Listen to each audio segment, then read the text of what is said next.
मैं डॉक्टर विजय कुमार सिंह राठौर स्वागत करता हूं आप सभी का अपने इस यूट्यूब चैनल ज्योग्राफिकल सॉल्यूशंस पर।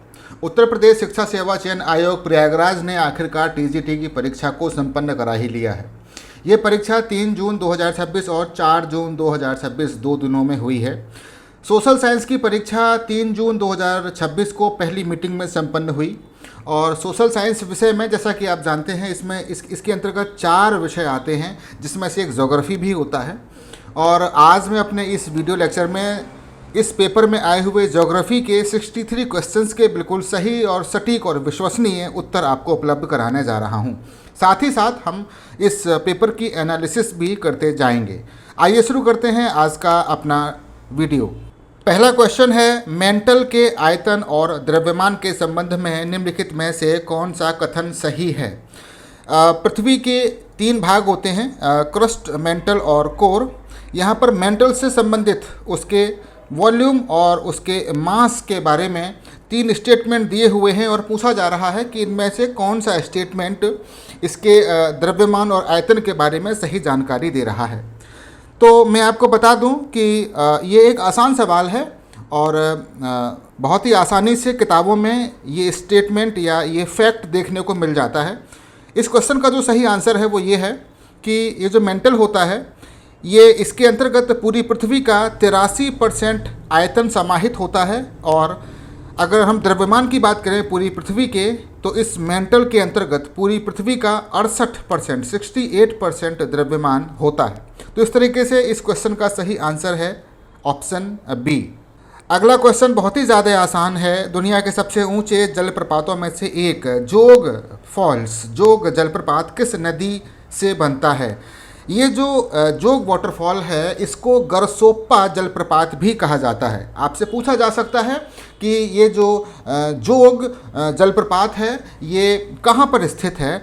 ये कर्नाटक में है, तमिलनाडु में है या केरला में है। तो आपको पता होना चाहिए ये कर्नाटक के शिमोगा जनपद में स्थित है। और ये भी पूछ सकते हैं कभी कि ये वेस्टर्न घाट्स में है या ईस्टर्न घाट्स में है। तो इसकी भी जानकारी आपको होनी चाहिए कि ये जो जोग जलप्रपात है ये पश्चिमी घाट या वेस्टर्न घाट्स में स्थित है और इसकी जो हाइट है वो है लगभग 250 मीटर, 253 मीटर के आसपास इसमें इसकी ऊंचाई है।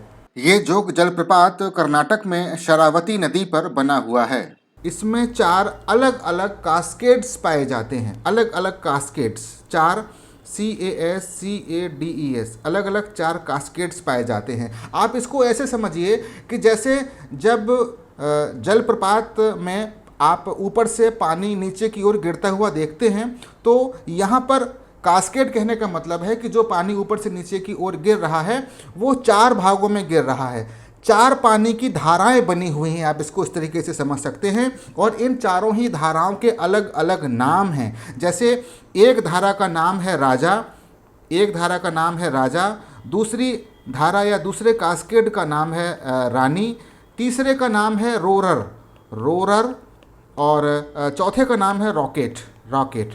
तो ये एक एक्स्ट्रा जानकारी है आपके लिए। हो सकता है कि आगे कभी आपसे इसके संबंध में कोई ना कोई क्वेश्चन आपसे पूछ लिया जाए।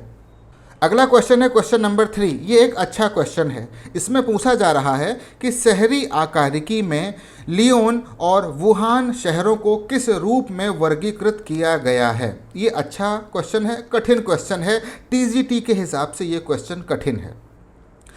यहाँ पर 2 शहरों के नाम दिए हुए हैं।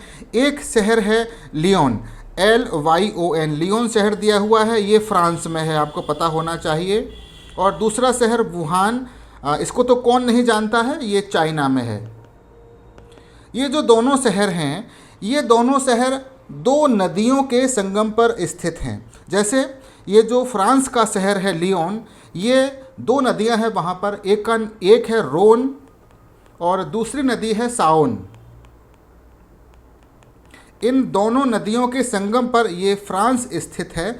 और चाइना में ये जो वुहान शहर है ये भी 2 नदियों के संगम पर ही स्थित है।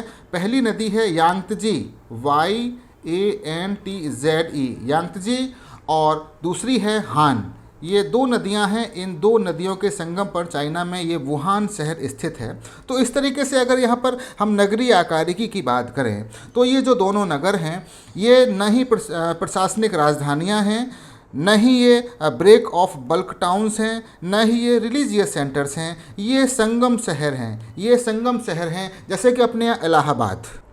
अगला क्वेश्चन है क्वेश्चन नंबर 4। फ्लोन द्वारा प्रस्तावित गतिक संकल्पना डायनेमिक कंसेप्ट के अनुसार मानसून का मूल कारण क्या है? देखिए, हमने मानसून की उत्पत्ति से संबंधित कुछ संकल्पनाएं, कुछ थ्योरीज को पढ़ा है। उसमें हम लोग सबसे पहले पढ़ते हैं हेली की संकल्पना। हेली का जो कंसेप्ट है उसको क्लासिकल कंसेप्ट या थर्मल कंसेप्ट भी कहा जाता है।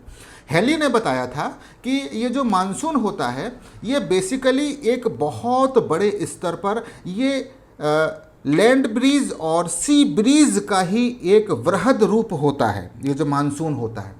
लेकिन फ्लोन ने हेली की बात का खंडन किया और फ्लोन ने एक नई संकल्पना प्रस्तुत की। उन्होंने एक डायनेमिक कंसेप्ट को प्रस्तुत किया।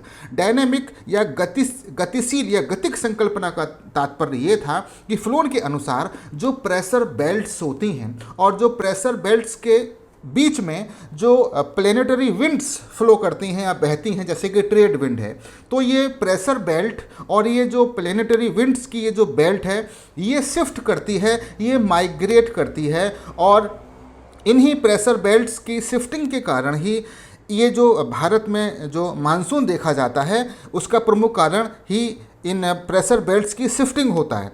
तो इस तरीके से अगर इस क्वेश्चन का आंसर देखा जाए तो यहाँ पर ऑप्शन ए में लिखा हुआ है कि तापीय रूप से उत्पन्न वायुदाब पेटियों का मौसमी प्रवास या स्थानांतरण।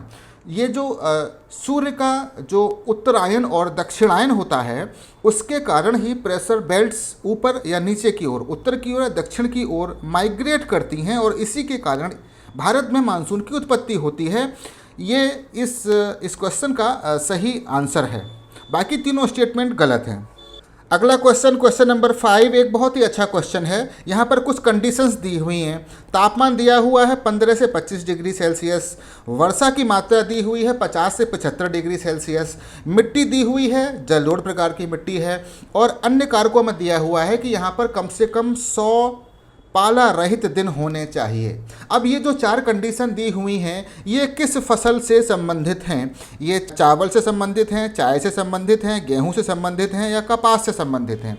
अब इसको एक एक करके हम देख लेते हैं। देखिए, चावल की अगर हम बात करते हैं तो चावल में अगर हम तापमान की बात करें तो चावल के लिए हमको लगभग, अगर हम टेम्परेचर की बात करें तो चावल के लिए 25 डिग्री सेल्सियस से ज़्यादा के तापमान की हमको आवश्यकता पड़ती है। और अगर रेनफॉल की बात करें तो 100 सेंटीमीटर से ज़्यादा रेनफॉल की आवश्यकता हमको पड़ती है चावल या धान की रुपाई में या इसकी कृषि में। अगर हम गेहूं की बात करें तो गेहूं के लिए हमको 15 से 25 डिग्री सेल्सियस तापमान की आवश्यकता होती है। वर्षा भी हमें ज़्यादा नहीं, 50 से 75 सेंटीमीटर ही चाहिए। जलोढ़ मिट्टी में गेहूं बहुत अच्छा होता है मैदानी क्षेत्रों में, और गेहूं के लिए हमें 100 दिन पाला रहित चाहिए होते हैं। तो ये जो कंडीशंस दी हुई हैं ये गेहूं के लिए बिल्कुल सटीक बैठती हैं।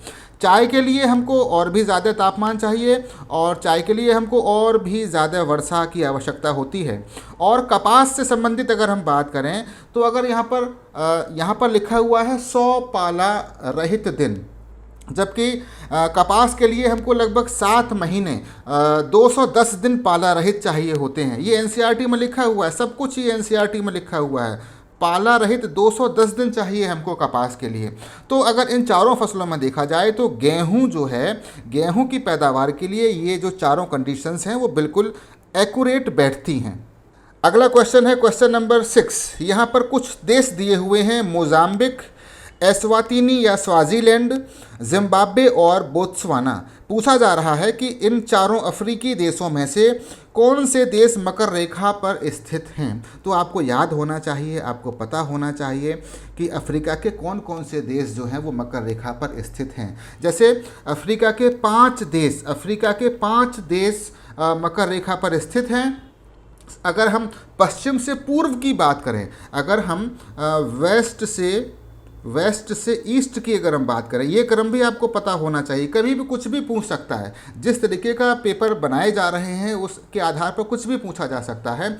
अगर हम पश्चिम से पूर्व की बात करें तो सबसे पश्चिम में वो देश जिससे कर्क रेखा होकर गुजरती है वो है नामीबिया। मैं यहाँ लिख देता हूँ, नामीबिया। उसके बाद है बोत्सवाना, उसके बाद है साउथ अफ्रीका, और उसके पूर्व में स्थित है मोजाम्बिक और मेडागास्कर।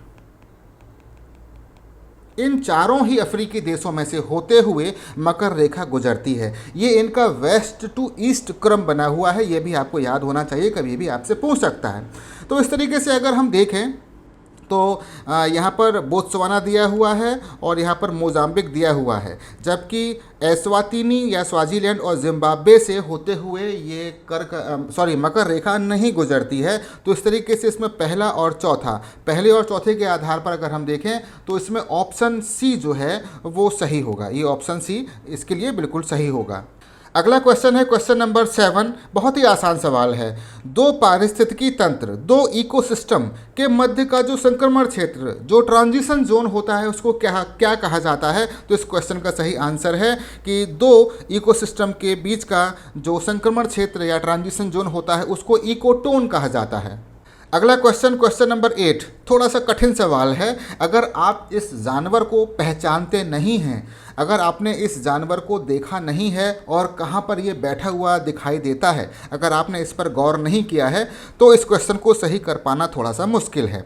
वालरस किस क्षेत्र का प्रमुख प्राणी है? तो मैं आपको बता दूं कि ये जो वालरस है वो पोलर एरियाज़ में, ये बर्फ़ में आपको बैठा हुआ दिखाई देता होगा। अगर आपने चित्रों में इस जानवर को देखा है और अगर आप इसको पहचानते हैं, तो इस क्वेश्चन का सही आंसर है कि वालरस पोलर एरियाज़ का प्राणी है।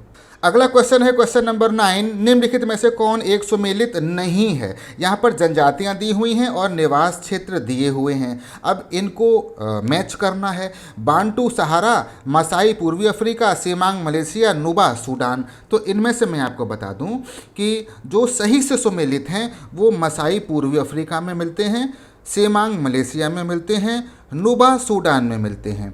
लेकिन ये जो बांटू जनजाति होती है ये सहारा में नहीं मिलती। ये जो बांटू जनजाति है, अगर मैं अफ्रीका का डायग्राम बनाऊं, मैं यहाँ पर अफ्रीका का एक चित्र बना रहा हूँ, ये मैप अफ्रीका का, ये इस तरीके से अफ्रीका का मैप है ये। तो ये जो बांटू जनजाति है ये अफ्रीका के मध्य भाग, यहाँ पर इस एरिया में, अफ्रीका के पूर्वी भाग में और दक्षिणी भाग में ये बांटू जनजाति पाई जाती है। तो ये जो ऑप्शन दिया हुआ है, ऑप्शन ए कि बांटू सहारा, बताया जा रहा है कि बांटू का निवास स्थान सहारा है, ये गलत है। बांटू का निवास स्थान सहारा नहीं है। बांटू जो है सेंट्रल, ईस्टर्न और सदर्न अफ्रीका में पाए जाते हैं। एक्चुअली बांटू जो है ना, अब आप सोच रहे होंगे कि इतने बड़े क्षेत्र में विस्तृत होते हैं बांटू लोग। एक्चुअली बांटू एक अम्ब्रेला वर्ड है, इसको एक अम्ब्रेला शब्द आप समझ सकते हैं। इसके अंतर्गत 400 से ज़्यादा एथनिक ग्रुप्स आते हैं, बहुत सारी प्रजातियां इसके अंतर्गत आती हैं, है ना। तो ये मतलब बहुत सारी जनजातियों को मिलाकर बांटू कहा जाता है। तो इस तरीके से अब आप समझ गए होंगे कि ये सेंट्रल अफ्रीका, पूर्वी अफ्रीका और दक्षिणी अफ्रीका में ये बांटू जनजातियां देखने को मिलती हैं। अगला क्वेश्चन है क्वेश्चन नंबर 10। भारत चीन सीमा का मध्य क्षेत्र किन दो नदी प्रणालियों के बीच के जल विभाजक द्वारा सीमांकित है? The middle sector of the Indian China boundary is demarcated by the watershed between which two river systems. अब सबसे पहले तो ये पता होना चाहिए कि ये जो इंडियन चाइना बॉर्डर है या जो इंडियन चाइना बाउंड्री है, इसके ये मिडल सेक्टर का मतलब क्या है? तो मैं आपको बता दूं, बहुत ही इम्पोर्टेंट, बहुत ही अच्छी एक जानकारी मैं आज आपको देने जा रहा हूं। वैसे तो ये जो क्वेश्चन है ये टीजीटी के स्टैंडर्ड से ये क्वेश्चन बहुत ज़्यादा ऊंचा है, बहुत अच्छा सवाल पूछा गया है। ये जो इंडो चाइना बॉर्डर है, इंडो चाइना बॉर्डर, इसको 3 सेक्टर्स में डिवाइड किया गया है। 3 सेक्टर्स में डिवाइड किया हुआ है। कैसे डिवाइड किया हुआ है मैं आपको बताता हूँ। मैं सबसे पहले इंडिया का एक स्केच मैं बना देना चाहता हूँ यहाँ पर, और इस तरीके से ये इंडिया का मैं एक मैप बना रहा हूँ, भारत के एक भाग का। और आप देख रहे होंगे इधर अरुणाचल प्रदेश है। ये यहाँ पर अगर हम लद्दाख रीजन की बात करें तो ये जो एरिया आप देख रहे हैं, जहाँ पर ये जो मैं डैश लगा रहा हूँ यहाँ से लेकर यहाँ तक, जिसके एक तरफ लद्दाख है और दूसरी तरफ चाइना है, इस सेक्टर को बोला जाता है western sector, WESTERN, western sector. और इसकी लंबाई है लगभग 2150 किलोमीटर के आसपास। ये जो बाउंड्री है इसके इस तरफ है लद्दाख यूनियन टेरिटरी और दूसरी तरफ है चाइना। वहीं पर यहाँ पर इस जगह पर अगर आप देखें हिमाचल प्रदेश और उत्तराखंड, हिमाचल प्रदेश और उत्तराखंड की ये जो बाउंड्री है, जिसके एक तरफ है हिमाचल प्रदेश उत्तराखंड और दूसरी तरफ है चाइना के द्वारा कब्जा किया हुआ जो तिब्बत है वो तो इस भाग को बोला जाता है मिडल सेक्टर, जो क्वेश्चन में पूछा गया है, मिडल सेक्टर। और इसकी लंबाई है लगभग 625 किलोमीटर के आसपास, है ना। अब इसके एक तरफ हो गया यहाँ पर हो गया हिमाचल प्रदेश और यहाँ पर हो गया उत्तराखंड। तो मिडल सेक्टर की ही बात हो रही है। चलिए आगे भी मैं आपको बता देता हूँ कि यहाँ पर सिक्किम में, इस जगह पर सिक्किम के इधर ऊपर की ओर और यहाँ पूरा का पूरा ऊपर की ओर इधर अरुणाचल प्रदेश, ये जो आपको डैश लाइनें दिखाई दे रही हैं, इसको कहा जाता है eastern sector, Indo China border का ईस्टर्न सेक्टर, ईस्टर्न सेक्टर। इसकी लंबाई है लगभग 1140 किलोमीटर के आसपास। एक तरफ है सिक्किम और दूसरी तरफ है इसके अरुणाचल प्रदेश, और सिक्किम और अरुणाचल प्रदेश के अपोजिट साइड में है चाइना। तो ये 3 सेक्टर्स हैं। यहाँ पर मैंने आपको 3 सेक्टर बताए। पहला सेक्टर बताया वेस्टर्न सेक्टर, दूसरा मिडिल सेक्टर और तीसरा ईस्टर्न सेक्टर। तो अब क्वेश्चन को जरा समझिए।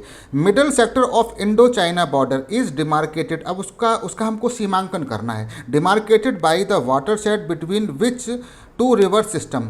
अब कौन 2 नदियाँ जो है, इस आप देखिए ज़्यादा क्वेश्चन की कॉम्प्लेक्सिटी में मत फंसिए। आप बस इतना समझिए कि हिमाचल प्रदेश उत्तराखंड से कौन कौन सी नदियाँ बह रही हैं। अगर यहाँ पर दिया हुआ है बस उसी का चयन कर लेना है आपको। देखिए यहाँ पर पहले ऑप्शन में दिया हुआ है ब्रह्मपुत्र, तो उसका तो इससे मतलब ही नहीं है, ठीक है, उसका इससे कोई लेना देना नहीं है। अगर ईस्टर्न सेक्टर की बात हो रही होती तो ये आंसर होता।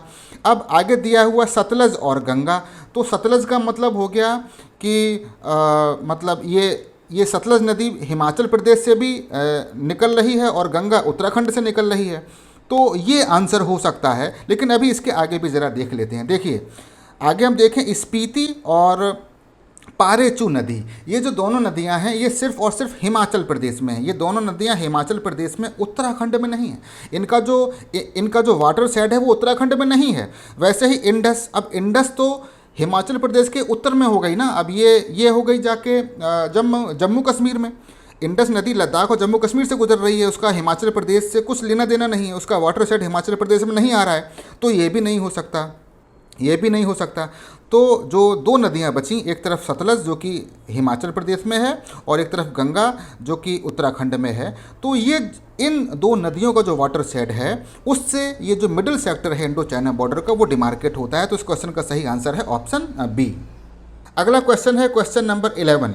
निम्नलिखित में से कौन सा एक भारत का गोंडवाना कालीन कोयला क्षेत्र नहीं है? Which one of the following is not a coal field of the Gondwana period of India? Bharat में मुख्यतः 2 तरीके का कोयला मिलता है, एक गोंडवाना काल का और एक टर्शियरी काल का। अगर आपने भारत में जो कोयला के क्षेत्र हैं, अगर आपने उनकी सुपरफिशियल स्टडी भी की है तो इस क्वेश्चन को आप बहुत ही आसानी से सॉल्व कर सकते हैं।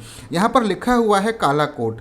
ये जो कालाकोट कोयला क्षेत्र है ये जम्मू कश्मीर के राजौरी जनपद, जम्मू कश्मीर में एक जगह है राजौरी जनपद, वहाँ पर ये कालाकोट की जो कोयला खदानें हैं वो स्थित हैं और यहाँ पर जो कोयला मिलता है वो टर्शियरी काल का कोयला है। यहाँ का जो कोयला है वो टर्शियरी काल का कोयला है, यहाँ पर गोंडवाना काल का कोयला नहीं मिलता। जबकि कोठा गुडेम ये तेलंगाना में है, यहाँ पर गोंडवाना काल का कोयला मिलता है। तालचेर तो उड़ीसा की खदानें हैं, उड़ीसा में है ये। यहाँ पर भी गोंडवाना काल का कोयला मिलता है। और उमरिया ये मध्य प्रदेश में है, यहाँ पर भी गोंडवाना काल का कोयला मिलता है। तो इस क्वेश्चन का सही आंसर है ऑप्शन बी, कालाकोट। अगला क्वेश्चन है question number 12। Sault Sainte Marie rapids पर स्थित जल विद्युत केंद्र किस झील के निकास द्वार पर अब स्थित है?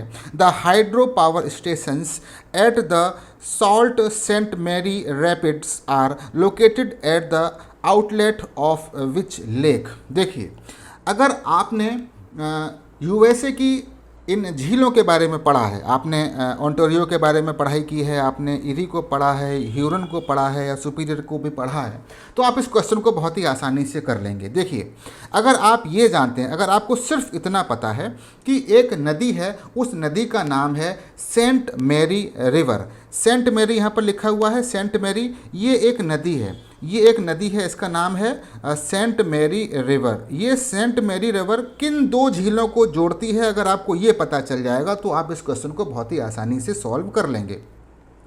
सबसे पहले मैं ऐसा करता हूँ कि कुछ इन झीलों को ड्रॉ कर देता हूँ। मैं यहाँ पर एक डायग्राम बनाता हूँ, आप भी इसको साथ साथ बनाइएगा। ये है सुपीरियर झील, और सुपीरियर झील के से लगी हुई है ये है ह्यूरन झील। ये है ह्यूरन झील, और ह्यूरन झील से पानी आता है यहाँ पर, ये है मिशिगन झील। इस तरीके से ये लटकी हुई है यहाँ पर, ये है मिशिगन झील। तो यहाँ पर आप देख रहे हैं ये है सुपीरियर झील, और ये है ह्यूरन झील, और ये है मिशिगन झील। तो सुपीरियर झील का पानी जो है वो ह्यूरन में आता है, और यहाँ पर इन दोनों के बीच में एक नदी है जिसको कहते हैं Saint Mary river. Saint Mary नदी है जो कि सुपीरियर झील के पानी को ह्यूरन झील में लेके आती है। तो इसी सेंट मैरी झील में रैपिड्स हैं, इसी सेंट मैरी झील में रैपिड्स बने हुए हैं। बहुत ही तेज़ी से ढलान के सहारे इसमें पानी बह रहा है, उसको रैपिड्स बोला जाता है। तो अब आप इस क्वेश्चन को बड़ी ही आसानी से कर लेंगे। यहाँ पर लिखा हुआ है सुपीरियर झील, तो अब आप क्वेश्चन को पढ़िएगा कि located at the outlet of which lake. Outlet मतलब कहाँ से ये नदी बाहर निकल रही है, तो सुपीरियर झील से बाहर निकल रही है। और इनलेट कहाँ हो रहा है, ह्यूरन में हो रहा है। तो इस क्वेश्चन का सही आंसर है सुपीरियर झील। तो इस तरीके से बहुत ही अच्छे क्वेश्चन पूछे गए हैं, लेकिन अब इन क्वेश्चन का जो स्टैंडर्ड है वो टीजीटी के हिसाब से थोड़ा सा कठिन है। अगला क्वेश्चन है क्वेश्चन नंबर 13। बहुत ही आसान सवाल है। निम्नलिखित में से कौन सा कारक उपोष्ण कटिबंधीय मरुस्थलों में अधिकतम सूर्यातप इंसोलेशन प्राप्त होने की व्याख्या करता है? Which one of the following explains Y सब ट्रॉपिकल डेजर्ट्स, जो सब ट्रॉपिकल डेजर्ट होते हैं, जो उष्णकटिबंधीय मरुस्थल होते हैं, वो रिसीव मैक्सिमम इंसोलेशन, वो अधिक से अधिक इंसोलेशन को क्यों रिसीव करते हैं, उसका प्रमुख कारण क्या है? तो देखिए, ये क्वेश्चन तो बहुत ही ज़्यादा आसान सवाल है कि भूमध्य रेखा की तुलना में आपतन कोण अधिक होता है, ये गलत है। उच्च एल्बिडो, ये भी गलत है। महासागरों से दूरी अधिक होती है, ये भी गलत है। एक्चुअली यहाँ पर ये जो उपोष्ण कटिबंधीय मरुस्थलीय क्षेत्र होते हैं, यहाँ पर हवाएं ऊपर से नीचे की ओर उतरती हैं, प्रतिचक्रवातीय दशाएं होती हैं। यहाँ पर बादलों का निर्माण नहीं होता है, यहाँ पर आसमान में बादल नहीं होते हैं, जिसके कारण सूर्य की किरणें सीधे धरातल पर आकर गिरती हैं। तो यहाँ पर अधिकतम सूर्यताप प्राप्त होने का जो प्रमुख कारण है वो है सबसे कम बादलों का आवरण होना। तो इस क्वेश्चन का सही आंसर है ऑप्शन सी। अगला क्वेश्चन है क्वेश्चन नंबर 14। वर्मिलियन श्रेणी किससे संबंधित है? तांबे से, मैग्नीज से, कोयले से और लौह अयस्क से। Vermilion range is related to. देखिए, बहुत ही अच्छा सवाल है, और इकोनॉमिक ज्योग्राफी का ये एक अच्छा सवाल है, आसान सवाल है। लेकिन मैं इससे हटके भी आपको कुछ और भी चीज़ें बताऊंगा, क्योंकि अब तो पेपर का स्टैंडर्ड चेंज हो चुका है। तो सबसे पहले तो मैं आपको ये बता दूं कि ये जो वर्मिलियन श्रेणी है, ये यूएसए के मिनीसोटा राज्य में है। तो कहाँ पर स्थित है? तो हाँ, आपको तुरंत मैप बनाना चाहिए। मैं अभी आपको यूएसए का एक मैप बनाकर दिखा रहा हूँ, और आप इस तरीके से देखिएगा। ये है यूएसए का मैप, इस तरीके से ये यूएसए का मैप है। और यहाँ पर ये है सुपीरियर झील, ये है सुपीरियर झील यहाँ पर, और इस जगह पर एक राज्य है, इस जगह पर एक राज्य है, इस राज्य का नाम है मिनीसोटा। इस राज्य का नाम है मिनीसोटा, और इसके किनारे स्थित है इस जगह पर सुपीरियर झील। मैं इसका नाम यहाँ पर लिख देता हूँ, मिनीसोटा राज्य, मिनीसोटा राज्य यूएसए का। तो इसकी लोकेशन पता होनी चाहिए। ये जो राज्य है ये लौह अयस्क के लिए बहुत ही ज़्यादा इम्पॉर्टेंट है। यहाँ पर कुछ लौह अयस्क की खदानें हैं, जैसे एक हैं, कुछ रेंज हैं, इनको रेंज बोला जाता है, जहाँ से ये आयरन ओर निकाला जाता है। जैसे इस जगह पर एक है मेसाबी रेंज, और इसके उत्तर पूर्व में यहाँ पर है वर्मिलियन रेंज। मैं इनके नाम भी लिख देता हूँ। ये है मेसाबी रेंज, ये भी आयरन ओर के लिए जानी जाती है, मेसाबी रेंज। और ये वाली जो है ये है वर्मिलियन, ये जो पूछा गया है क्वेश्चन में, ये है वर्मिलियन रेंज। तो ये जो वर्मिलियन रेंज है ये यूएसए के मिनीसोटा राज्य में स्थित है, और ये आयरन ओर के लिए जानी जाती है। ये भी बहुत अच्छा सवाल था। अगला क्वेश्चन है क्वेश्चन नंबर 15।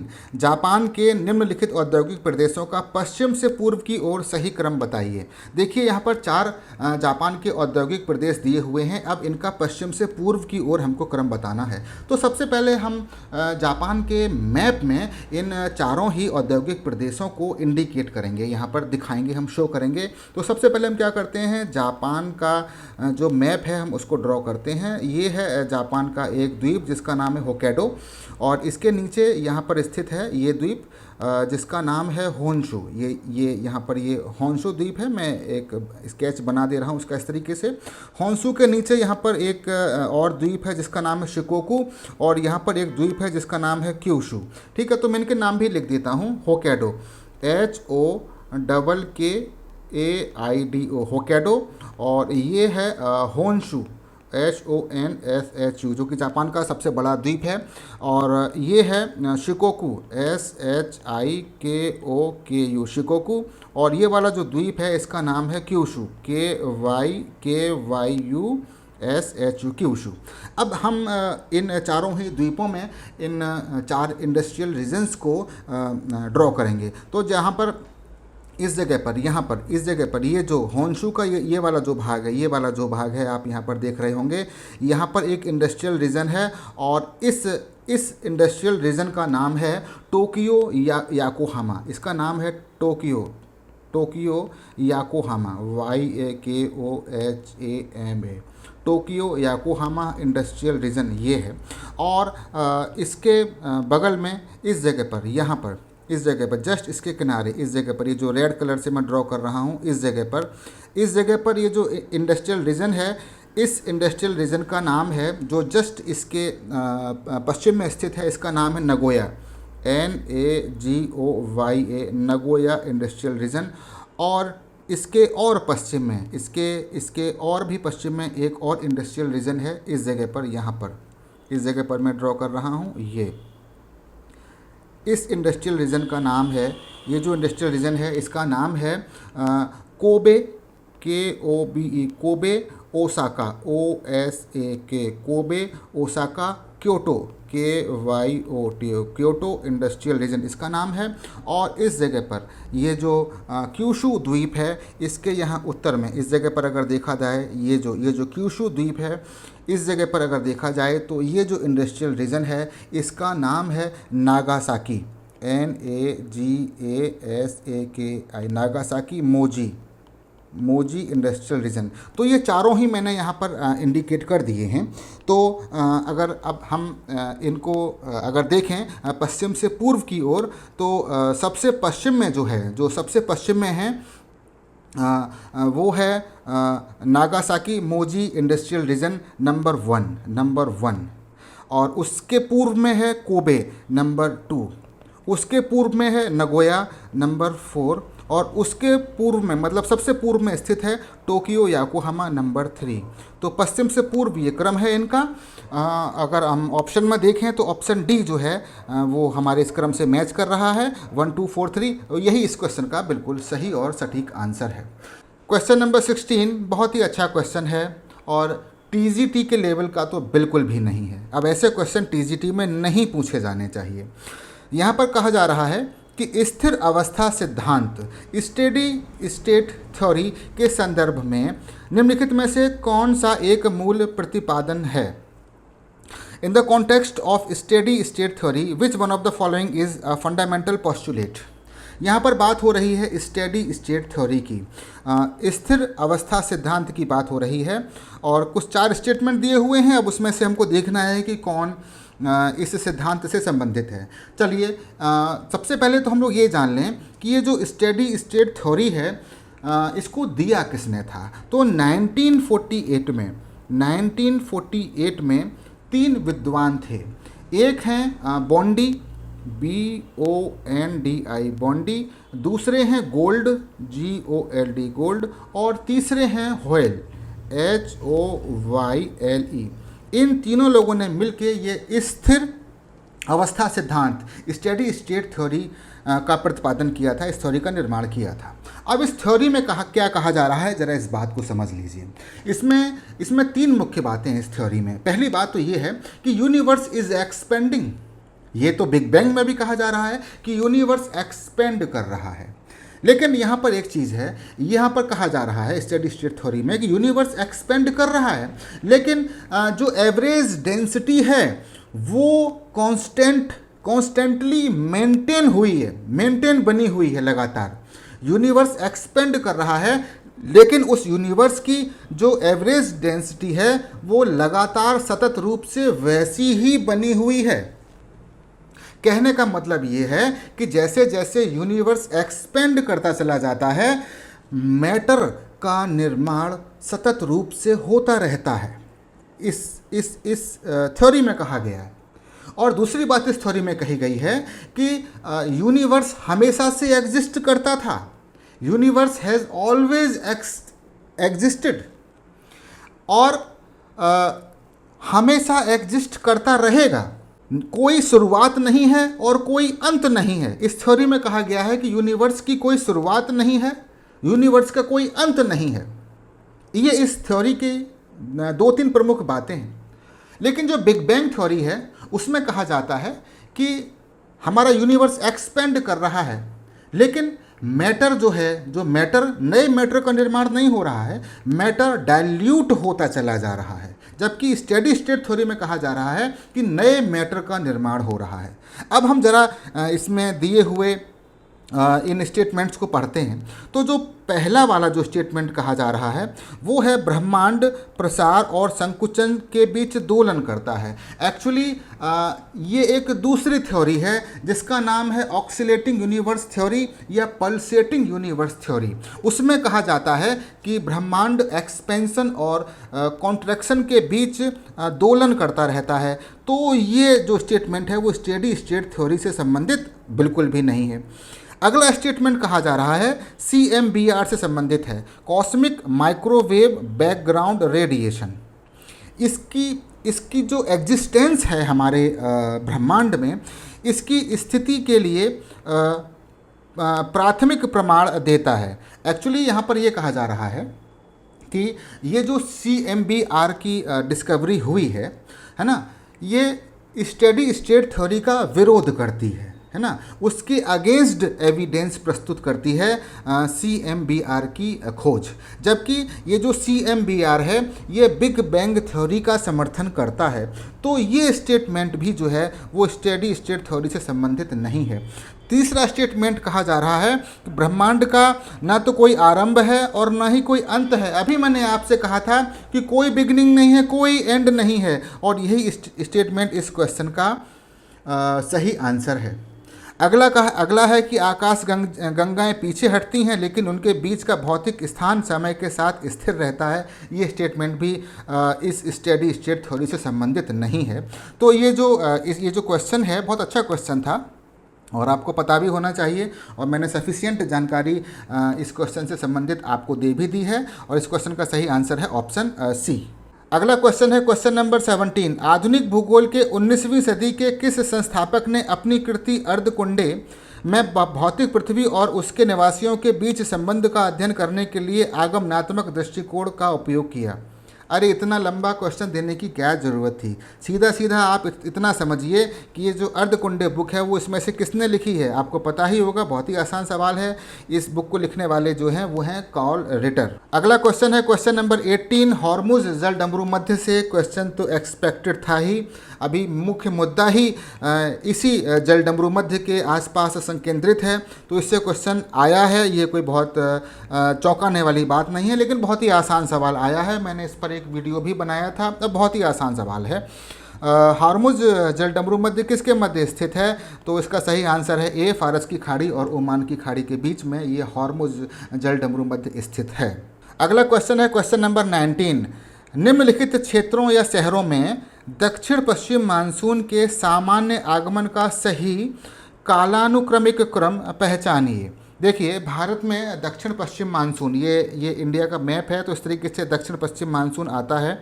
तो यहाँ पूछा जा रहा है कि यहाँ पर कुछ शहर दिए हुए हैं कि पहले कहाँ पहुँचता है, उसके बाद कहाँ पहुँचता है, उसके बाद कहाँ पहुँचता है। तो आपको पता ही होना चाहिए कि सबसे पहले तो पहुँचता है अंडमान द्वीप समूह में, और अंडमान द्वीप समूह के बाद पहुँच जाता है केरल में, केरल के बाद मुंबई में, और उसके बाद दिल्ली में। तो इस क्वेश्चन का सही आंसर है ऑप्शन सी।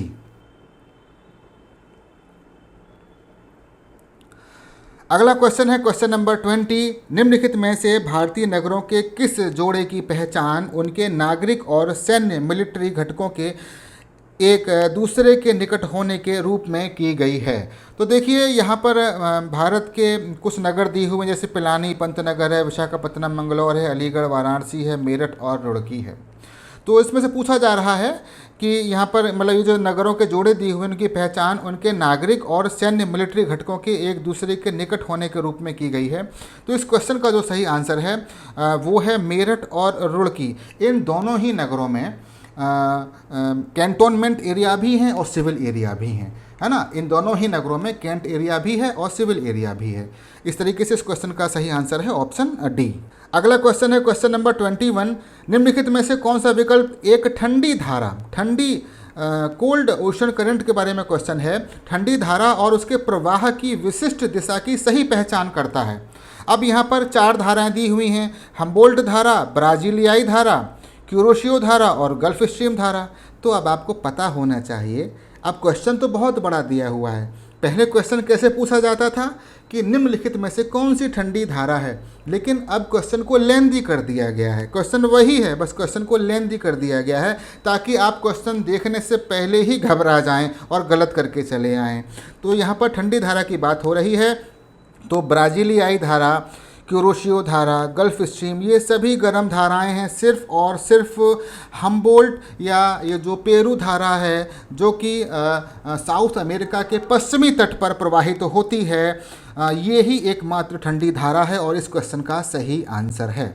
अगला क्वेश्चन है क्वेश्चन नंबर 22। बहुत अच्छा सवाल है। ग्रहों के विकास की प्रारंभिक अवस्थाओं में, जब ग्रहों का विकास हो रहा था उसकी प्रारंभिक अवस्था की बात हो रही है।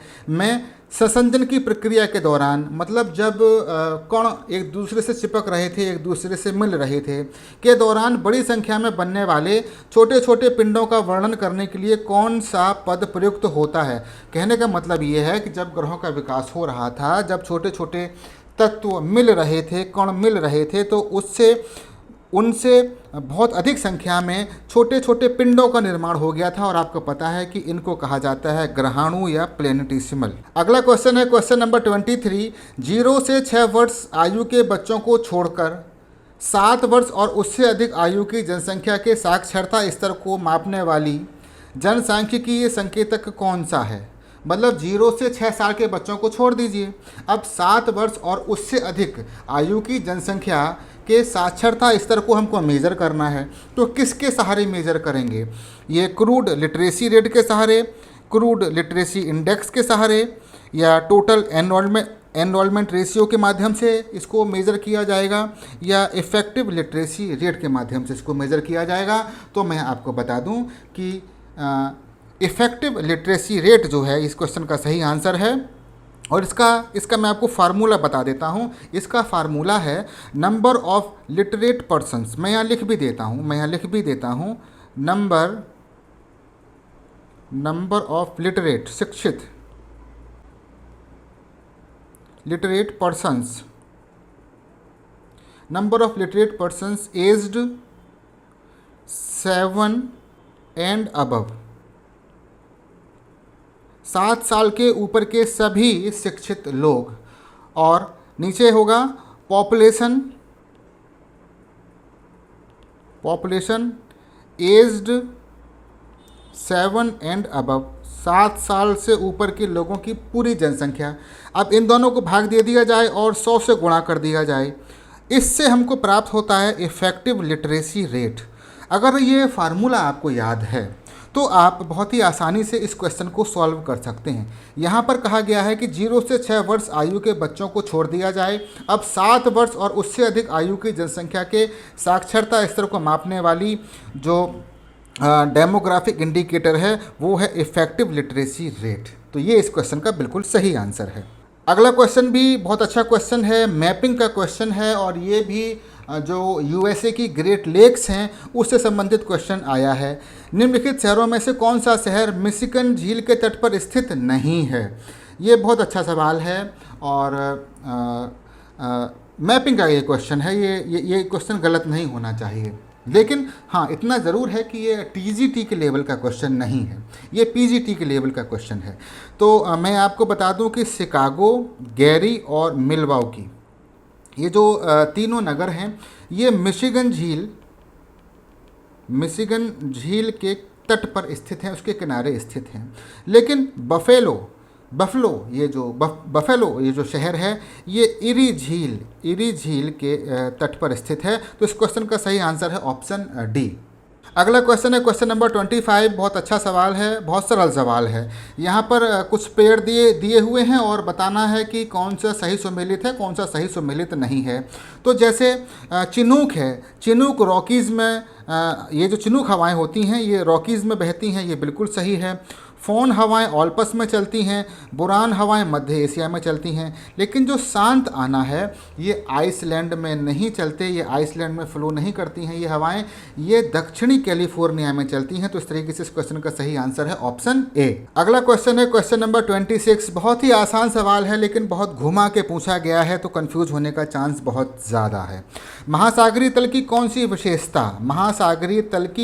विशेषता, यहाँ पर महासागरीय तल की कुछ विशेषताएं दी हुई हैं, जैसे mid oceanic ridge, submarine canyons, oceanic trenches और सी माउंट्स।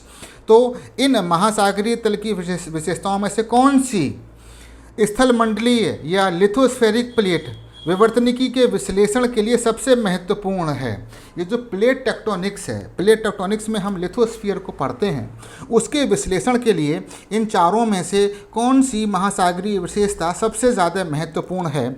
और इन चारों विशेषताओं में से एक ऐसी है जो कि प्रशांत महासागर में इनके मिलने की सबसे अधिक संभावना है। मतलब इन चारों ही विशेषताओं में से एक विशेषता या एक फीचर जो है वो प्रशांत महासागर में सबसे ज़्यादा पाया जाता है। तो बहुत ही आसान सवाल है, मतलब इस क्वेश्चन को करने के लिए 2 इंडिकेशन दिए हुए हैं। अच्छा चलिए इसको ज़रा समझते हैं। यहाँ पर दिया हुआ है mid oceanic ridge, submarine canyon, oceanic trench और सी माउंट। तो अगर हम प्लेट टेक्टोनिक्स की बात करें तो जाहिर सी बात है कि यहाँ पर प्लेटों का संचलन होगा। तो मिड ओशियानिक रिज के अलोंग भी प्लेटों का संचलन हो रहा है। और ये जो अंतःसागरीय कैनियंस, ये जो कैनियंस पाए जा रहे हैं इसके सहारे प्लेटों का संचलन नहीं होता है। तो ये तो इस क्वेश्चन का सही आंसर नहीं होगा। इसके सहारे प्लेटों का संचलन नहीं होता है तो ये क्वेश्चन का सही आंसर नहीं होगा। महासागरीय गर्तें जो होती हैं, जो ओशियानिक ट्रेंच होते हैं, उनके सहारे भी प्लेटों का संचलन होता है और एक प्लेट के नीचे दूसरी प्लेट सबडक्ट होती है। तो ये भी इसका आंसर हो सकता है ना। अब अगला देखते हैं, अगला है सी माउंट्स। तो सी माउंट्स के सहारे भी प्लेट संचलन नहीं होता है। तो ये 2 ऑप्शन तो नहीं हो सकते हैं। तो ये जो पहला स्टेटमेंट दिया हुआ था इससे हमने 2 को एलिमिनेट कर दिया।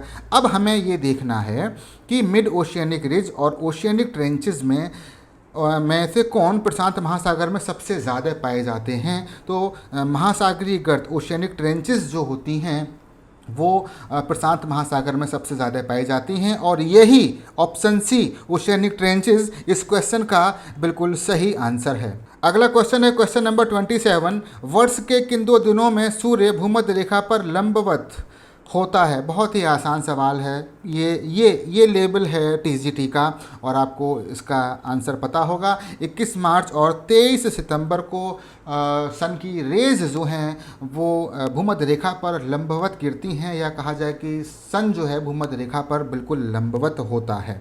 अगला क्वेश्चन है क्वेश्चन नंबर 28। निम्नलिखित में से किस स्थान पर उच्च श्रेणी हाई ग्रेड के बॉक्साइट भंडार पाए जाते हैं? बहुत ही आसान सवाल है। ये जो झारखंड का ये जो लोहरदग्गा जगह जो है झारखंड में, ये जो खदानें हैं ये झारखंड में हैं। यहाँ पर अच्छी श्रेणी का बॉक्साइट अयस्क देखने को मिलता है। अगला क्वेश्चन है क्वेश्चन नंबर 29। बहुत ही अच्छा सवाल है और ये सवाल जो है 2-3 साल 4 साल पहले पीसीएस की परीक्षा में पूछा भी गया था। यहाँ पर पूछा जा रहा है कि निम्नलिखित में से कौन सा नदी अपर्दन स्थलाकृतियों के क्रमिक विकास का सही प्रतिनिधित्व करता है? अभिनलिका, परत अपर्दन, घाटी और क्षुद्रसरिता या रिल। तो मैं आपको एक टेक्निक इसकी बता देता हूँ। जब जब ये क्वेश्चन पूछा जाए तो आप इन पांचों को याद कर लीजिए और इनको क्रम से लगा दीजिए और आपको इस क्वेश्चन का सही आंसर आपको खुद ही मिल जाएगा। सबसे पहले तो होता है splash erosion, SPLASH, splash erosion. उसके बाद आता है शीट इरोजन। उसके बाद आता है रिल इरोजन। रिल इरोजन के बाद आता है गली इरोजन और गली इरोजन के बाद आता है वैली इरोजन। तो ये इरोजन के 5 क्रम हैं, स्प्लैश, सीट, रिल, गली और वैली। आप इन पांचों को याद कर लीजिए। जीवन में कभी भी कोई भी सवाल आपका गलत नहीं होगा अगर इससे पूछा जाएगा। अगर अब हम इस क्वेश्चन में अगर देखें तो इस क्वेश्चन के हिसाब से ऑप्शन सी शीट, रिल, गली और वैली ये बिल्कुल सही जवाब है इस क्वेश्चन का। अगला क्वेश्चन है क्वेश्चन नंबर 30। सान जनजाति द्वारा बसाए गए क्षेत्र का मध्य भाग किस भौगोलिक लक्षण के अंतर्गत आता है? सबसे पहले तो आपको ये पता होना चाहिए, ये जो सान जनजाति है इसको बुशमैन भी कहा जाता है। इस सान जनजाति को बुशमैन भी कहा जाता है। अब आप इस क्वेश्चन का आंसर अपने आप बता देंगे। बुशमैन कालाहारी डेजर्ट में देखने को मिलते हैं, यही इस क्वेश्चन का सही आंसर है। अगला क्वेश्चन है क्वेश्चन नंबर 31। भौगोलिक दृष्टि से युकागिर लोग कहाँ स्थित हैं? देखिए, ये जो युकागिर लोग होते हैं ये पूर्वी साइबेरिया के मूल निवासी हैं। पूर्वी साइबेरिया के, आपको पता होना चाहिए, साइबेरिया क्षेत्र में ये रहते हैं, बर्फीले क्षेत्रों में ये लोग रहते हैं। तो यहाँ पर लिखा हुआ है ऑस्ट्रेलिया, ये तो हो ही नहीं सकता। कैस्पियन सागर के तट के किनारे बर्फीले क्षेत्र मिलते ही नहीं हैं। आगे लिखा हुआ है स्टानवोई पहाड़ों के दक्षिण में समशीतोष्ण वनों में, टेम्परेट फॉरेस्ट में ये लोग नहीं रहते हैं, ये बर्फीले क्षेत्रों में रहते हैं। बरखोयांस्क और स्टानवोई पर्वत चापों के उत्तर में, ये उत्तरी भाग में साइबेरिया में रहते हैं और यही ऑप्शन सी इस क्वेश्चन का बिल्कुल सही आंसर है। अगला क्वेश्चन है क्वेश्चन नंबर 32। यहाँ पर 2 सूचियाँ दी हुई हैं। सूची 1 में पर्वत और ज्वालामुखी दिए हुए हैं, सूची 2 में देशों के नाम दिए हुए हैं। अब दोनों सूची को मिलाना है, मतलब एक तरफ पर्वत है, एक तरफ ये पर्वत या ज्वालामुखी कौन से देश में पाए जाते हैं उससे इसको मिलाना है और सही आंसर का चयन करना है। तो सबसे पहले दिया हुआ है फ्यूजियामा पर्वत, ये एक ज्वालामुखी पर्वत है जो कि जापान में है। वॉसजेस पर्वत ये फ्रांस में है। ब्लैक फॉरेस्ट, ये जो ब्लैक फॉरेस्ट है ये जर्मनी का एक पर्वत है और सेंट हेलेंस यूएसए में है। तो इस तरीके से अगर इन सूचियों को मिलाया जाए तो इसका जो कोड है, इसका जो कूट है वो बी कूट इसका बिल्कुल सही आंसर होगा। अगला क्वेश्चन है क्वेश्चन नंबर 33। हमद और नेफूद मरुस्थलीय क्षेत्र में कौन सी जनजाति निवास करती है? देखिए, ये जो अरेबियन पेनिनसुला है ये यहाँ पर पूरा मरुस्थलीय क्षेत्र है। यहाँ पर भी 2 प्रमुख मरुस्थल पाए जाते हैं, एक का नाम है हमद और दूसरे का नाम है नेफूद। अब इन दोनों क्षेत्रों में जो जनजाति निवास करती है उसका नाम है बेदुइन, जो कि इस क्वेश्चन का बिल्कुल सही और सटीक आंसर है।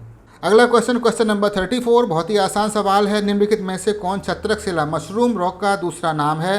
तो इस क्वेश्चन का सही आंसर है पेडस्टल रॉक या पीठिका सेल मशरूम रॉक का दूसरा नाम है। क्वेश्चन नंबर 35 बहुत ही टेक्निकल और बहुत अच्छा सवाल है। फ्रीजिंग पॉइंट हिमांक के सापेक्ष निर्माण की स्थिति के आधार पर निम्नलिखित में से कौन सा विकल्प शेष समान श्रेणी से संबंधित नहीं है। हिमांक का मतलब होता है 0 डिग्री सेल्सियस, 0 डिग्री सेल्सियस तापमान। अब यहाँ पर अगर हम देखें तो दिया हुआ है कोहरा, ओस और धुंध। अब ये जो तीनों हैं कोहरा, ओस, धुंध, यहाँ पर क्या होता है, यहाँ पर इनमें जो है बहुत छोटी छोटी पानी की बूंदें पाई जाती हैं। यहाँ पर पाए जाते हैं वाटर ड्रॉपलेट्स। यहाँ पर क्या पाए जाते हैं, वाटर ड्रॉपलेट्स, पानी की बूंदें पाई जाती हैं। जबकि ये जो पाला है इसमें वाटर ड्रॉपलेट्स नहीं होते, इस पाले में आइस क्रिस्टल्स पाए जाते हैं, इसमें आइस क्रिस्टल्स पाए जाते हैं। तो आइस क्रिस्टल बनने के लिए जो संघनन होगा या जो ड्यू पॉइंट है वो हमेशा फ्रीजिंग पॉइंट 0 डिग्री सेल्सियस से नीचे रहना चाहिए। आइस क्रिस्टल्स बनने के लिए ड्यू पॉइंट जो है वो नीचे होना चाहिए, below freezing point. Freezing point मतलब 0 डिग्री सेल्सियस। और इन तीनों की कंडीशन में, इन तीनों के निर्माण में, कोहरा हो, ओस हो या धुंध हो, या जो ये जो वाटर ड्रॉपलेट्स होते हैं, इनके निर्माण में जो संघनन होता है या जो ड्यू पॉइंट होता है, ड्यू पॉइंट जो है वो अबव होता है, वो ऊपर होता है फ्रीजिंग पॉइंट के 0 डिग्री सेल्सियस तापमान से ऊपर यहाँ पर ड्यू पॉइंट मिलता है। तो इस तरीके से अगर इन चारों में देखा जाए तो पाला जो है वो पाला उपरोक्त तीनों से बिल्कुल भिन्न प्रकार का है, उसका निर्माण भिन्न तरीके से हो रहा है। यही इस क्वेश्चन का बिल्कुल सही आंसर है। अगला क्वेश्चन है क्वेश्चन नंबर 36। निम्नलिखित में से कौन सा युग्म सुमेलित नहीं है। Llanos, pampas, prairie, downs. यहाँ पर घास के मैदान दिए हुए हैं और उनके क्षेत्र दिया हुआ है। अब देखना है कौन सा सुमेलित है, कौन सा सुमेलित नहीं है। तो पहला है लानोज। लानोज जो लिखा हुआ है, लानोज लिखा हुआ है दक्षिण अफ्रीका, पहला ही गलत है, यही सुमेलित नहीं है। लानोज दक्षिण अफ्रीका में नहीं होते हैं, दक्षिण अफ्रीका में नहीं है, दक्षिण अमेरिका में पाए जाते हैं। दक्षिण अमेरिका के उत्तर में कोलंबिया और वेनेजुएला देशों में इन लानोज ग्रासलैंड्स का विस्तार पाया जाता है। बाकी सभी मैच कर रहे हैं। पंपाज अर्जेंटीना में मिलते हैं, प्रेरी कनाडा में है, डाउन्स ऑस्ट्रेलिया में है, बाकी तीनों के तीनों मैच कर रहे हैं। अगला क्वेश्चन है क्वेश्चन नंबर 37। निम्नलिखित राज्यों के बारे में विचार कीजिए। तमिलनाडु, महाराष्ट्र, गुजरात, कर्नाटक। 4 राज्य दिए हुए हैं। 2011 की जनगणना के अनुसार इन राज्यों के नगरीकरण के स्तर कुल जनसंख्या में नगरीय जनसंख्या का सही अवरोही क्रम है। देखिए यहाँ पर बात हो रही है अर्बनाइजेशन की, है ना। अर्बनाइजेशन का मतलब हो गया कि कुल जनसंख्या में नगरीय जनसंख्या कितनी है। अब यहाँ पर 4 राज्य दिए हुए हैं। वैसे तो देखा जाए ये सवाल कठिन सवाल है, लेकिन कठिन सवाल नहीं है। अब आपको इतना तो पता होना ही चाहिए कि 2011 की जनगणना के आधार पर वो राज्य कौन कौन से हैं जहाँ पर अर्बनाइजेशन सबसे ज़्यादा है, इतना आपको पता होना चाहिए, है ना। और हम लोग हमेशा याद करते हैं कि सबसे बड़े 4 राज्य, सबसे छोटे 4 राज्य, ये हमेशा याद होना चाहिए। और अगर आपने याद किया होगा तो आपको पता होगा कि जो सबसे पहला राज्य है वो है गोवा।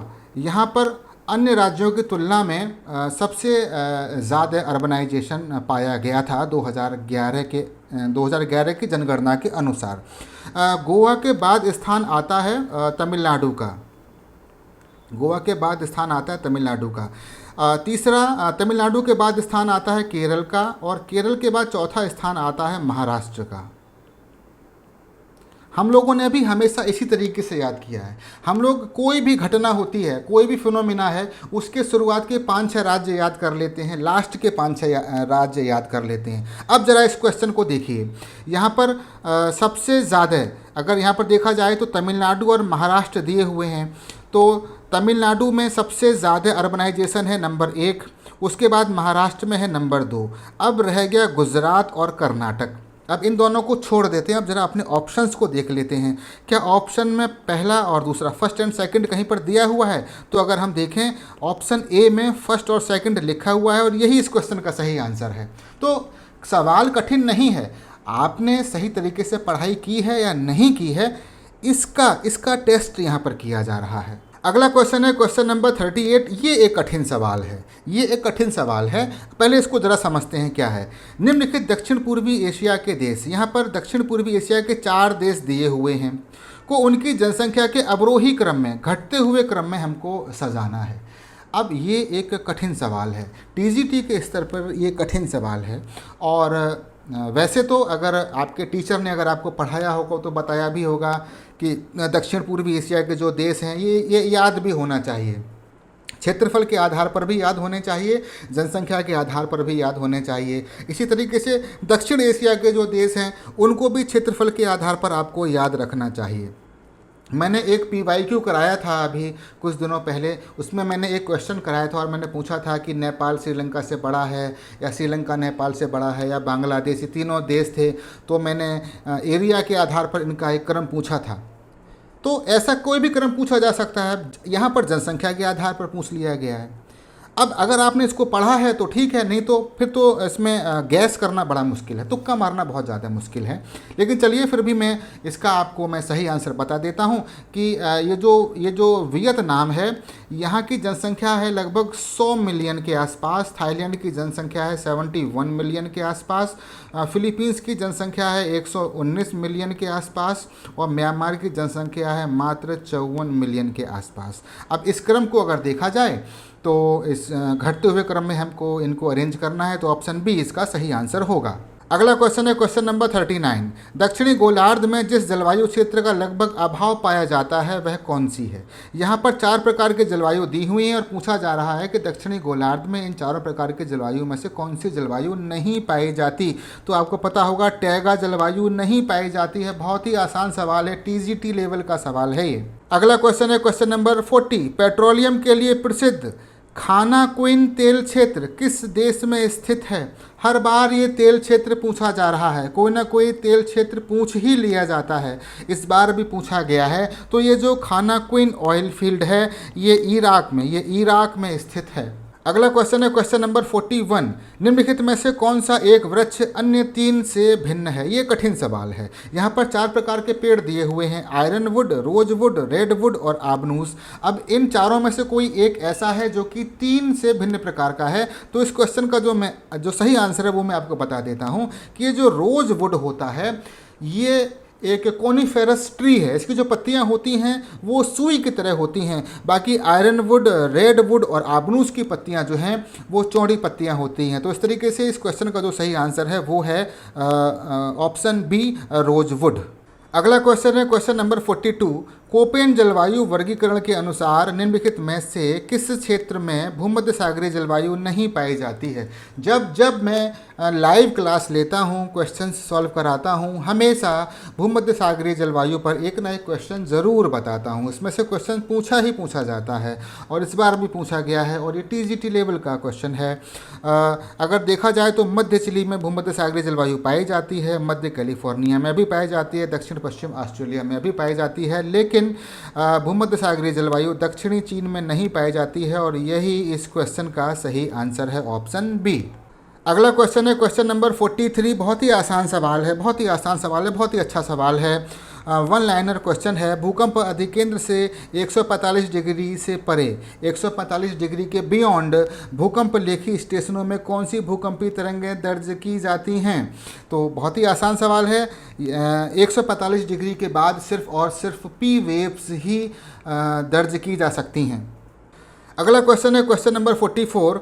निम्नलिखित परतों में से कौन सी परत 300 मीटर से 1000 मीटर की गहराई वाले क्षेत्रों में महासागरीय जल के घनत्व में तीव्र परिवर्तन को इंगित करती है? बहुत अच्छा सवाल है। महासागरों में आपने हमेशा पढ़ा होगा कि 300 से या 500 से 1000 मीटर के बीच में कोई ना कोई लेयर ज़रूर मिलती है। अगर हम तापमान की बात करें तो वहाँ पर थर्मोक्लाइन मिलता है, अगर हम साल्ट की बात करें तो वहाँ पर हेलोक्लाइन मिलता है। लेकिन अगर हम डेंसिटी की बात करें, अगर 300 से 1000 मीटर के बीच में अगर हम देखें तो हर महासागर में घनत्व में बहुत ही तेज़ी के साथ परिवर्तन होता है।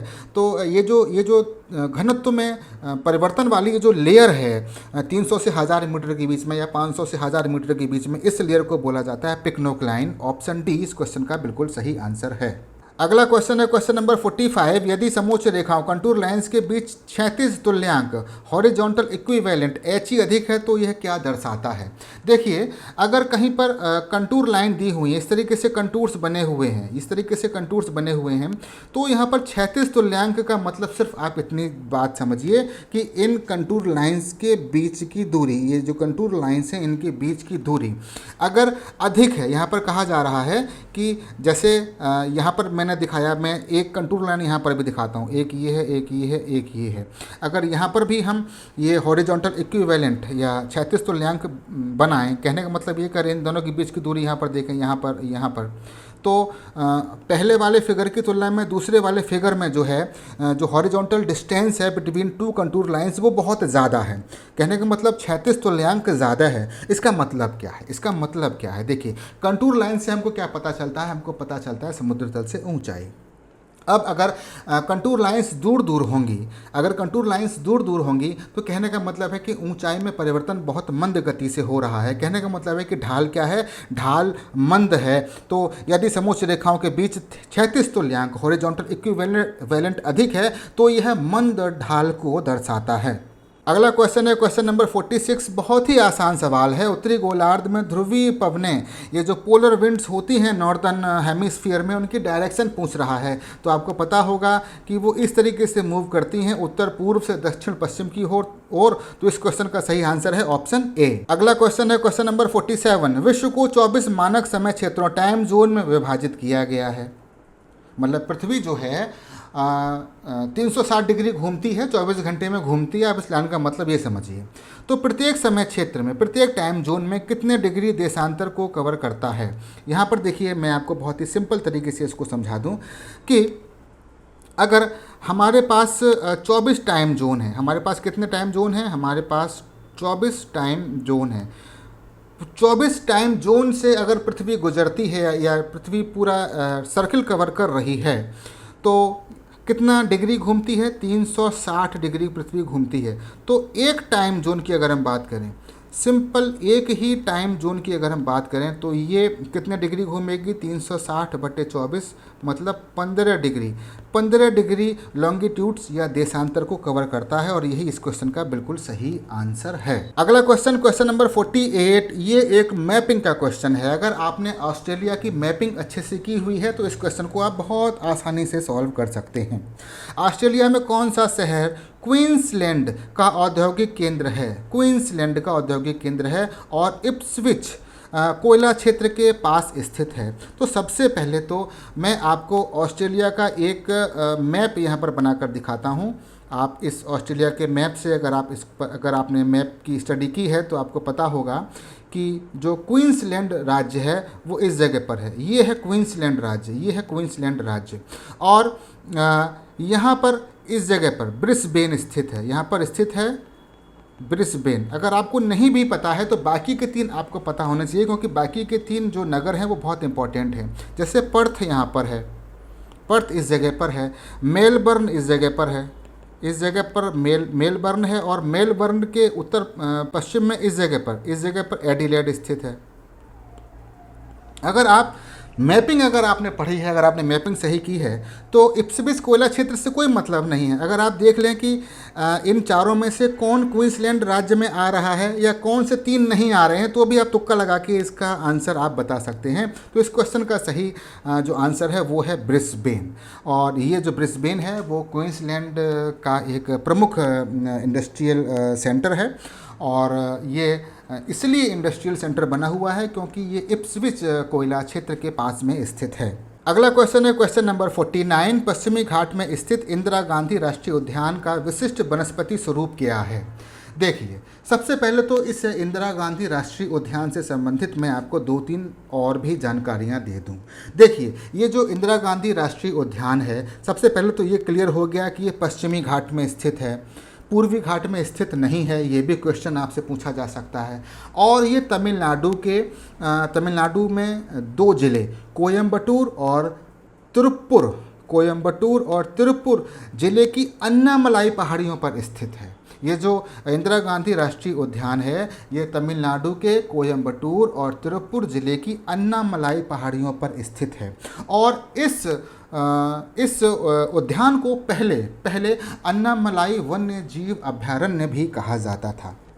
अब क्वेश्चन में पूछा जा रहा है कि पश्चिमी घाट में ये जो अन्नामलाई की पहाड़ियाँ हैं वहाँ किस प्रकार की वनस्पति पाई जाती है। तो देखिए, आपने पढ़ा होगा कि वहाँ पर शोल वेजिटेशन और घास के मैदान, ये जो शोल जंगल होते हैं, ये जो वन होते हैं शोल, वहाँ पर जो वन पाए जाते हैं उनको शोल कहा जाता है। और एक्चुअली वहाँ पर बहुत सारे घास के मैदान पाए जाते हैं। ये बहुत सारे वहाँ घास के मैदान हैं, इनके बीच में पैचेस मिलते हैं शोल के इनके बीच में पैचेस देखने को मिलते हैं इन वनों के, इन शोल वनों के, है ना। तो इस तरीके से वहाँ पर मोज़ेक पाया जाता है शोलाज का और ग्रासलैंड्स का। तो इंदिरा गांधी राष्ट्रीय उद्यान में शोल और घास के मैदानों का मोज़ेक देखने को मिलता है। मतलब घास के मैदान हैं और दूर दूर कहीं कहीं छोटे छोटे पैचेस मिल रहे हैं आपको इन शोल जंगलों के। अगला क्वेश्चन है क्वेश्चन नंबर 50। बहुत ही अच्छा सवाल है, इंटरेस्टिंग क्वेश्चन है। एक नगर समुद्र तल से 825 मीटर की ऊंचाई पर है और वह जून का औसत तापमान 20 डिग्री सेल्सियस है। एक नगर है जो कि समुद्र तल से एक नगर में हम लोग यहाँ बना देते हैं। जैसे सपोज करिए ये एक पहाड़ है, ये पहाड़ है और यहाँ पर ये है समुद्र तल, ये है सी लेवल, ये है सी लेवल और नगर यहाँ पर स्थित है। लगभग 825 मीटर की हाइट पर यहाँ पर नगर है और जून के महीने में यहाँ का तापमान है 20 डिग्री सेल्सियस। अब पूछ रहा है कि यदि ये नगर समुद्र तल पर होता, यदि ये नगर इस जगह समुद्र तल पर होता तो इसका तापमान कितना होता। हमको पता है, हम सभी जानते हैं कि 1000 मीटर जब हम ऊपर की ओर जाते हैं तो तापमान में 6.5 डिग्री सेल्सियस की गिरावट हो जाती है। अगर हम 1 मीटर ऊपर जाएं तो तापमान में 6.5/1000 डिग्री सेल्सियस की गिरावट होगी। अगर हम 825 मीटर ऊपर की ओर जाते हैं तो तापमान में गिरावट होगी 6.5 गुणा 825/1000 डिग्री सेल्सियस और ये लगभग निकल कर आता है 5.4 डिग्री सेल्सियस। कहने का मतलब ये है कि ये जो नगर है, इस जगह पर ये जो नगर है ए, यहाँ पर जो 20 डिग्री सेल्सियस का तापमान है, हम जब ऊपर की ओर जाते हैं पहाड़ों पर तो वहाँ पर तापमान इसलिए कम पाया जाता है क्योंकि टेम्परेचर का जो लैप्स रेट है वो भी एक प्रमुख भूमिका अदा करता है वहाँ पर। अब अगर ये नगर नीचे की ओर हम ले आएँ तो तापमान में वृद्धि होगी, इसी दर से वृद्धि होगी। 6.5 डिग्री सेल्सियस पर 1000 मीटर की दर से तापमान में वृद्धि होगी। तो जब हम इस नगर को नीचे लेके आएंगे तो इसमें वृद्धि होगी 20 degree Celsius plus 5.4 degree Celsius. ये जो निकला था यहाँ पर नीचे 5.4 डिग्री सेल्सियस निकला है कि 825 मीटर की अगर हम लंबवत दूरी तय कर रहे हैं तो तापमान में परिवर्तन हो रहा है 5.4 डिग्री सेल्सियस का। जब हम इसको जोड़ देंगे तो ये निकल के आएगा 25.4 डिग्री सेल्सियस। तो इस तरीके से अगर हम देखें, इसकी रेंज अगर हम देखें तो 25 और 26 के बीच में है। तो ऑप्शन सी जो है वो बिल्कुल सही होगा। इस क्वेश्चन का जो सही आंसर होगा वो होगा ऑप्शन सी। अगला क्वेश्चन है क्वेश्चन नंबर 51। ये बहुत ही आसान सवाल है। तापमान के व्युत्क्रमण का मतलब क्या होता है। देखिए, जब भी हम धरातल से ऊपर की ओर जाते हैं तो सामान्यतः ऊंचाई बढ़ने के साथ साथ, ऊंचाई मतलब एल्टीट्यूड जैसे जैसे बढ़ता है तापमान में कमी होती चली जाती है। लेकिन तापमान के व्युत्क्रमण की स्थिति में जैसे जैसे एल्टीट्यूड बढ़ता है तापमान में भी वृद्धि होती चली जाती है। अब अगर हम यहाँ पर चारों स्टेटमेंट को पढ़ें, पहला है temperature decreases with increasing altitude. ये तो सामान्य स्थिति में होता है, ये तो सामान्य स्थिति में होता है। जबकि दूसरा लिखा हुआ है temperature increases with increasing altitude. यही इसका सही आंसर है। इन्वर्जन ऑफ टेम्परेचर में क्या होता है, जैसे जैसे एल्टीट्यूड हमारा बढ़ेगा, जैसे जैसे हम ऊपर की ओर जाएंगे तो तापमान में वृद्धि मिलेगी हमको। अगला क्वेश्चन है क्वेश्चन नंबर 52। बहुत ही आसान सवाल है। 84 के शीर्ष सूचकांक, ये जो हेड इंडेक्स है, और चौड़े सिर वाले व्यक्ति को किस श्रेणी में वर्गीकृत किया जाता है। बहुत ही अच्छा सवाल है, आपने पढ़ा भी होगा, आपके टीचर्स ने इसको पढ़ाया भी होगा। देखिए, जो चौड़े सिर वाली जो प्रजातियां होती हैं, सबसे पहले तो आप ये जान लीजिए, जो चौड़े सिर वाली जो प्रजातियां होती हैं, ये जो मनुष्य मिलते हैं, इनको बोला जाता है ब्रेकीसेफेलिक, इनको बोला जाता है ब्रेकीसेफेलिक। आंसर तो आपको यहीं मिल गया। ब्रेकीसेफेलिक ये जो मनुष्य होते हैं, इनका जो सिर का सूचकांक होता है वो 84 से ज़्यादा का होता है। लेकिन जो मेसोसेफेलिक होते हैं मनुष्य, उनका जो सिर का सूचकांक होता है, जो हेड इंडेक्स होता है, वो 75 से लेके 79.9 के बीच में होता है। और यहाँ पर एक वर्ड लिखा हुआ है लेप्टोराइन, यहाँ पर एक वर्ड लिखा हुआ है लेप्टोराइन। इस लेप्टोराइन शब्द का मतलब है ये एक इंडेक्स है जो कि नाक से संबंधित है। ये इंडेक्स नाक से संबंधित है, न कि ये सर की चौड़ाई से संबंधित है। ठीक है। और नीचे लिखा हुआ है डोलिकोसेफेलिक। डोलिकोसेफेलिक ये जो लोग होते हैं, इनका जो हेड इंडेक्स होता है वो 75 से कम का होता है, 75 से कम का होता है। तो इस तरीके से इस क्वेश्चन का जो सही आंसर है वो है ब्रेकीसेफेलिक। क्वेश्चन नंबर 53, निम्नलिखित प्रकार के लवणों पर विचार कीजिए। Magnesium chloride, calcium sulphate, magnesium sulphate और पोटेशियम सल्फेट। ये जो 4 लवण हैं वो समुद्र के पानी में घुले हुए रहते हैं। मैं हमेशा अपने स्टूडेंट्स को बताता हूँ, जब भी मैं ओशियोनोग्राफी में ये सैलिनिटी का चैप्टर पढ़ाता हूँ, तो मैं उनसे कहता हूँ कि आपको समुद्र में ये जो लवण पाए जाते हैं उनका क्रम, उनका जो डिसेंडिंग ऑर्डर है वो आपको याद होना चाहिए। जैसे NaCl, MgCl, MgSO4, CSO4, K2SO4 और CaCO3। अब इस आधार पर अगर हम देखें तो ये जो मैग्नीशियम क्लोराइड है ये सबसे अधिक मात्रा में पाया जाएगा यहाँ पर। और इसके बाद मैग्नीशियम क्लोराइड के बाद नाम आ जाता है मैग्नीशियम सल्फेट का, तो नंबर 2 पर ये पाया जाएगा। और उसके बाद नंबर आ जाता है इसके बाद जो अधिक मात्रा में पाया जाता है, मतलब लेकिन इससे कम पाया जाता है, वो है कैल्शियम सल्फेट। तीसरे नंबर पर ये पाया जाता है। और उसके बाद जो सबसे कम पाया जाता है पोटेशियम सल्फेट K2SO4, ये चौथे नंबर पर पाया जाता है। तो इस तरीके से अगर हम इनको अरेंज करें तो 1 3 2 4, तो इस क्वेश्चन का जो सही आंसर होगा वो हो जाएगा ऑप्शन डी। अगला क्वेश्चन नंबर 54, बहुत ही आसान सवाल है। निम्नलिखित में से कौन सा सिद्धांत महासागरीय ज्वार से संबंधित नहीं है? Which of the following theories is not related to ocean tides? इससे ज़्यादा आसान सवाल क्या आएगा? संतुलन सिद्धांत भी ओशन टाइड्स से संबंधित है, स्टेशनरी वेव थ्योरी भी संबंधित है, प्रोग्रेसिव वेव थ्योरी भी संबंधित है। ये जियो वेव थ्योरी जैसा कोई सिद्धांत नहीं है। अगला क्वेश्चन है क्वेश्चन नंबर 55। यहाँ पर 2 सूचियाँ दी हुई हैं। पहली सूची में बहुउद्देशीय परियोजना के नाम दिए हुए हैं और दूसरी सूची में ये बहुउद्देशीय परियोजनाएं किस राज्य में हैं उन राज्यों के नाम दिए हुए हैं। दोनों को मैच करना है और सही कोड का चयन करना है। तो ये क्वेश्चन थोड़ा सा टफ है, थोड़ा सा टफ क्वेश्चन है ये, क्योंकि यहाँ पर जो बहुउद्देशीय परियोजनाएं दी हुई हैं इनका नाम जनरली आपने नहीं सुना होगा।